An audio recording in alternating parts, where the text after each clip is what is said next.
ng foreign vessel sa bayan ng Libak, tinututukan ngayon ng mga otoridad. OWA RWO 12 head nag-courtesy visit kay President Quirino Mayor Sandigan. At nagbebenta ng bigas sa pamilihang bayan sa lungsod ng Tacurong, ininspeksyon. Yan ang ulo ng mga balita sa pagbabalik ng Sultan Kudarat Headliners.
Magandang araw, lalawigan ng Sultan Kudarat. Narito na mga paunahing balita sa Sultan Kudarat Headliners ngayong Setyembre 14, taon 2023. Pagdaong ng foreign vessel sa bayan ng Libak, tinututukan ngayon ng mga otoridad. Tinututukan ngayon ng otoridad ang biglaang pagdaong ng foreign vessel sa loob ng municipal water ng bayan ng Libak. Ayon kay Punong Barangay Hernan de Lasan, napansin nila bandang ika-11 ng umaga noong Lunes, ika-11 ng Setyembre kasalukuyang taon, ang biglaang pagdaong ng foreign vessel sa loob ng municipal water ng bayan ng Libak, partikular sa baybaying dagat ng Barangay Timpuan. Sa nakuhang impormasyon, lula ng barkong Hongxiang ang 23 Chinese national mula sa bansang China. Ang nasabing barko ay tanaw lang mula sa baybayin dahil nasa 2.1 kilometers lang ang layo nito. Papuntang Macarport ang nasabing bulk carrier para sana doon na dumaong, ngunit ginawang pansamantalang berthing space ang municipal water ng bayan ng Libak na umabot na ito sa 3 araw. Sa ngayon, patuloy pa rin ang monitoring ng Philippine Coast Guard at Police Maritime sa maging aktibidad ng foreign vessel.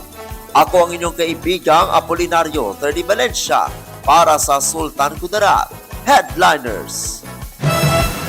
OWA RWO 12 head nag-courtesy visit kay President Quirino Mayor Sandigan.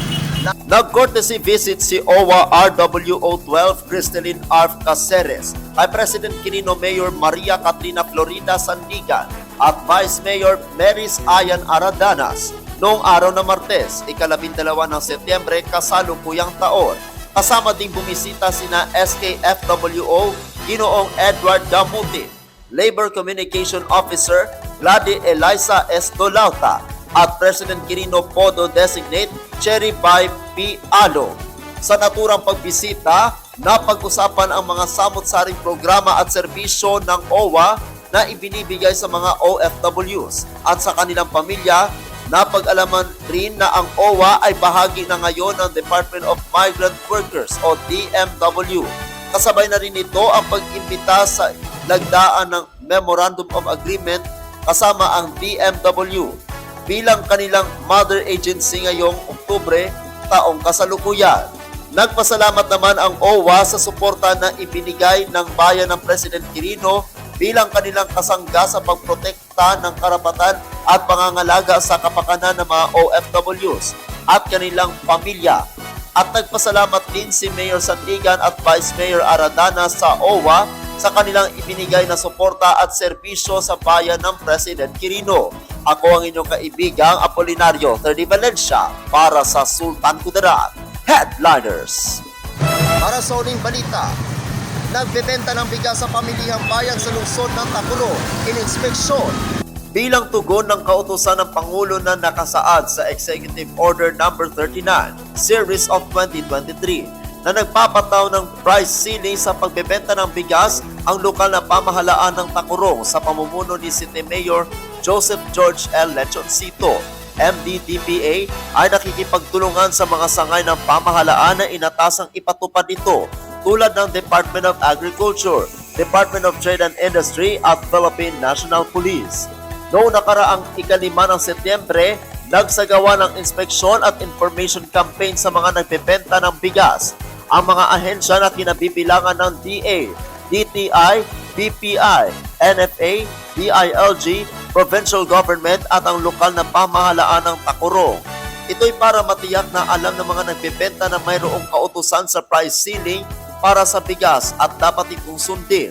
Ang regular milled na bigas ay 41 pesos, habang ang well-milled na bigas ay 45 pesos lamang.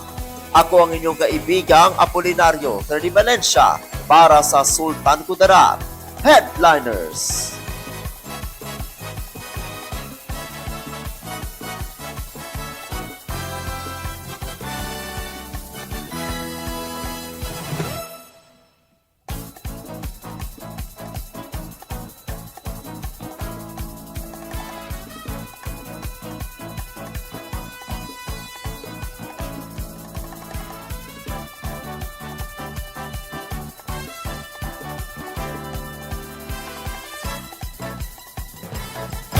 At yan ang kabuuan mga balita sa araw nito. Mga balitang kailangan ninyong malaman. Balitang walang kinakampihan. Mga balitang totoo. Mga balitang may dalang aral at inspirasyon. Ito ang Sultan Kudarat Headliners. Hanggang bukas, maraming salamat at magandang araw, kaibigan.